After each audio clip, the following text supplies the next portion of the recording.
దేవుని పరిశుద్ధ నామముకు మహిమ కలుగునుగాక.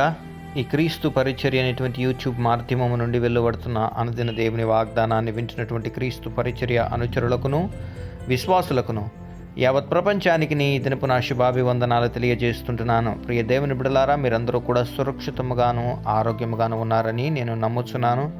మీరు అందించేటువంటి ప్రతి ప్రార్థనా విన్నపము నిమిత్తమై నిన్న అనుదిన దేవుని వాగ్దానము కింద ఎంతమంది బిడ్డలైతే వారి ప్రార్థన అవసరతలను తెలియజేశారో వాటన్నిటి నిమిత్తమై నేను ప్రార్థన చేస్తున్నాను. ఉద్యోగ నిమిత్తమై, పరీక్షల నిమిత్తమై, వారికి ఆరోగ్య పరిస్థితుల నిమిత్తమై, కుటుంబ సమస్యల ఇబ్బందుల నిమిత్తమై ప్రతి బిడ్డలు ఎంతమంది అయితే కామెంట్ చేశారో వారి ప్రతి ప్రార్థన విన్నపం నిమిత్తమై మేము ప్రార్థన చేస్తున్నాం. దేవుడు ఖచ్చితంగా మీ పరిస్థితులన్నిటిని చక్కపరిచి మిమ్మల్ని ఉన్నత స్థాయిలో నిలిపి నడిపించి భద్రపరిచి కాపాడునుగాక.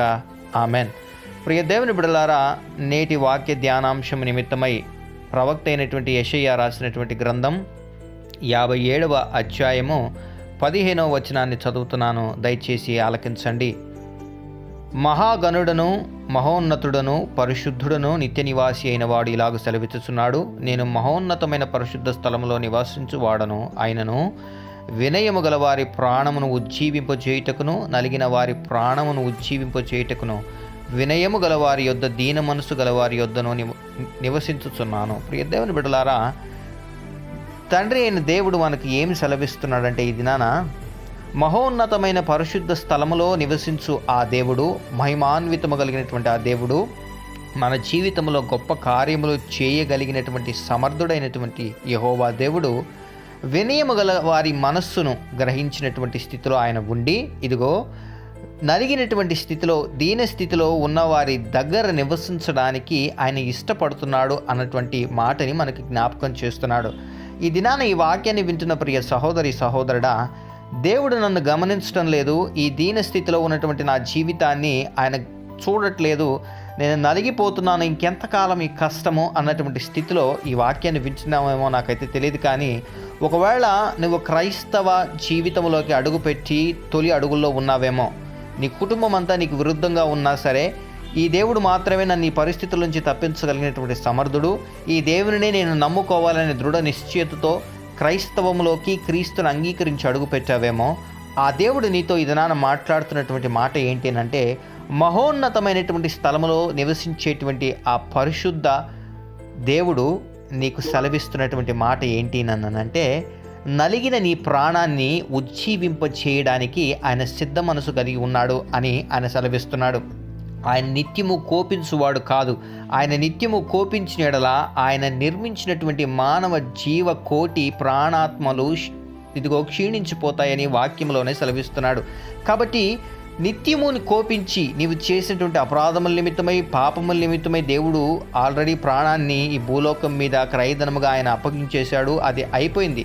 నీవు ఇక ఆలోచించవలసినటువంటి విషయం ఏంటి అని అంటే, దేవుడు నన్ను పట్టించుకోవట్లేదు, దేవుడు నా వైపు చూడట్లేదు అన్నటువంటి మాట చెప్పడానికి కలిగిన ఆస్కారం లేనే లేదు. ఎందుకంటే 15వ వచనము మనం యెషయా రాసినటువంటి గ్రంథంలో 57వ అధ్యాయము 15వ వచనంలో నీట్గా ఉన్న మాట ఏంటి అని అంటే, ఆయన వినయము గల వారి ప్రాణమును ఉజ్జీవింప చేయుటకును, నలిగిన వారి ప్రాణమును ఉజ్జీవింప చేయుటకును, వినయము గల వారి యొద్ద, దీన మనస్సు గల వారి యొద్దను నివసించుచున్నానని వాక్యంలో సెలవిస్తున్నాడు.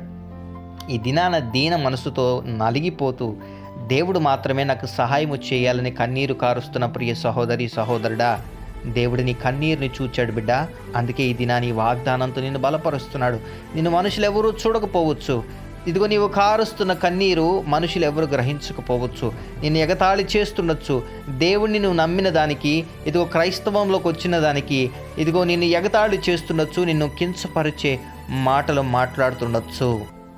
కానీ దేవుడి దినాన్ని నీకు ఇస్తున్నటువంటి వాగ్దానం, దీన మనస్సు గల వారి యొద్దను ఆయన నివసించుచున్నానని సెలవిస్తున్నాడు. ఇదిగో 16వ వచనంలో, నేను నిత్యము పోరాడువాడును కాను, నిత్యము నీ మీద కోపించి దేవుడు కాదు బిడ్డ నీ తండ్రి, ఎల్లప్పుడూ కోపించువాడును కాను. ఒకవేళ అలానే కోపించేవాడిని, పోరాడేవాడిని అయితే, అలాగుండిన ఎడల నా మూలముగా జీవాత్మ క్షీణించును, నేను పుట్టించిన నరులు క్షీణించిపోదురు. చూడండి, మన మీద ఎంత కనికరం చూపిస్తున్నాడో మన దేవుడు. నిత్యము మన మీద కోపించే మనుషులు ఉంటారండి, మన మీద బురద జల్లే మనుషులు ఉంటారు, మనల్ని గాయపరిచే మనుషులు ఉంటారు, మనం మంచి చేసిన చెడుగా భావించి మన మీద శత్రుత్వాన్ని పెంచుకునేటువంటి మనుషులు ఉంటారు. దేవుడు నీతో మాట్లాడుతున్నాడు. అట్లాంటి వాడు నేను కాదు బిడ్డ, నీ హృదయాన్ని నేను చూచాను, నలిగిపోయినటువంటి నీ జీవితాన్ని నేను చూచాను. నువ్వు నిలబడడానికి నేను సహాయం చేస్తాను. నీ దగ్గరికి ఎవరు రాకపోయినటువంటి స్థితిలో ఈ దినాన్ని ఉండొచ్చు. ఇదిగో నీ స్థితిని చూచి ఎగతాళి చేసేటువంటి స్థితిలో ఈ దినాన్ని నువ్వు బ్రతుకుతుండొచ్చు. కానీ నీ దేవుడు నీతో అంటున్నటువంటి మాట, ఆయన నీ యొద్ద నివాసము చేయడానికి ఇష్టపడుతున్నాడు. నీ ప్రార్థన విన్నపములు ఆయన అంగీకరించి ఉన్నాడు. నీ కన్నీరుని అతి త్వరలోనే తొడవబోతున్నాడు. ఏ మనుషులు ఎదుటైతే నువ్వు అవమానము చెందావో ఆ మనుషులు ఎదుటనే నీవు నిలబడబోతున్నావు అతి త్వరలో. ఏ ఉద్యోగం కోసమైతే ప్రయత్నం చేస్తున్నావో, లేకపోతే నీ స్థితి ఇదే నీ దిగజార్చి ఎవరైతే మాట్లాడుతున్నారో వారి ముందే నీ తలెత్తబోతున్నాడు నీ దేవుడు. ఈ గ్రంథాన్ని, యెషయా గ్రంథం 57వ అధ్యాయాన్ని మీరు ఒకసారి చదవండి. ఖచ్చితంగా దేవుడు మీతో మాట్లాడతాడు.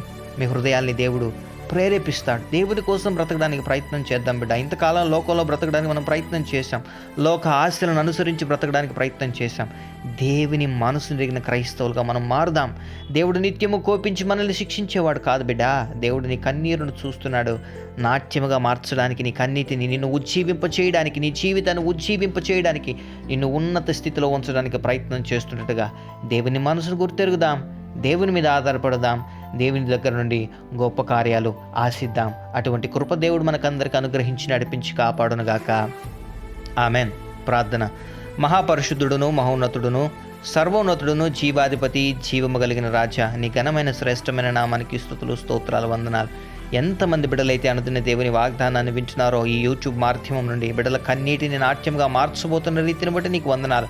ఆ బిడ్డల ప్రశ్నలన్నిటికీ నీ జవాబును అనుగ్రహించబోతున్న రీతిని బట్టి నీకు వందనాలు.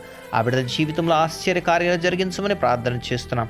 ఈ దినాన వివాహ దినాలు, జన్మదినాలు, బ్యాప్టిజం డేస్ జరుపుకుంటున్న ప్రతి బిడ్డల తలల మీదకి ఆశీర్వాదాలని, దీవెనలను కుమ్మరించమని ప్రార్థన చేస్తున్నాం. ఎంతమంది బిడ్డలైతే ఉద్యోగ నిమిత్తమై పరీక్షలకు సిద్ధపడుతున్నారో, ఇదిగో పరీక్షలు రాసి ప్రతిఫలాల కోసం ఎదురు చూస్తున్నారు, బిడ్డలు జ్ఞాపకం చేసుకోండి. డిఎస్సి పరీక్షలకి ప్రిపేర్ అవుతున్నటువంటి బిడ్డలు నీ సహాయాన్ని అనుగ్రహించండి, జ్ఞానం అనుగ్రహించి ముందుకు నడిపించమని ప్రార్థన చేస్తున్నాం. అనారోగ్య పరిస్థితిలో ఉన్న బిడ్డలను జ్ఞాపకం చేసుకుని సంపూర్ణ ఆయురారోగ్యాన్ని, బలాన్ని, శక్తిని అనుగ్రహించమని ప్రార్థన చేస్తున్నాం. విడిపోయినటువంటి కుటుంబాలు తిరిగి కట్టబడును గాక, విడిపోయినటువంటి భార్యాభర్తలు తిరిగి కలుసుకుందరు గాక, కోర్టు కేసులో అన్యాయమైనటువంటి తీర్పును అనుభవిస్తున్న బిడ్డలకి న్యాయమైనటువంటి తీర్పు దొరుకును గాక. ప్రతి బిడ్డలకి నీ సహాయాన్ని అనుగ్రహించండి. ఈ దినాన ప్రయాణ మార్గంలో వెళ్తున్న ప్రతి బిడ్డలకి సురక్షితమైన ప్రయాణ మార్గాన్ని అనుగ్రహించండి. అనారోగ్య పరిస్థితుల్లో, అప్పులు, బాధలు ఉన్న ప్రతి బిడ్డలకి ఉపశమనాన్ని అనుగ్రహించి నడిపించమని ప్రార్థన చేస్తున్నాం. ఈ దిన దీవెలతో ప్రతి బిడ్డల్ని తృప్తిపరచండి. నిన్ను సొంత రక్షకుడుగా అంగీకరించి జీవితంలో ప్రవణ ఒక స్థిరమైనటువంటి జీవితం కోసం ఎదురు చూస్తున్న ప్రతి బిడ్డలకి జీవితంలో స్థిరత్వాన్ని, ఉన్నత స్థితిని అనుగ్రహించి నడిపించి కాపాడమని, ఈ దిన దీవెలతో ప్రతి బిడ్డల్ని తృప్తిపరిచి నడిపించి కాపాడమని స్తుతి, ఘనత, మహిమ, ప్రభావాలు నీకే ఆరోపిస్తూ యేసయ్య అతి పరిశుద్ధమైన నామమున ఈ ప్రార్థన విన్నపం అడిగి పొందుకుని ఉన్నాం మా ప్రియ పరలోకపు తండ్రి. Amen, amen, amen. Praise the lord. May God bless you all.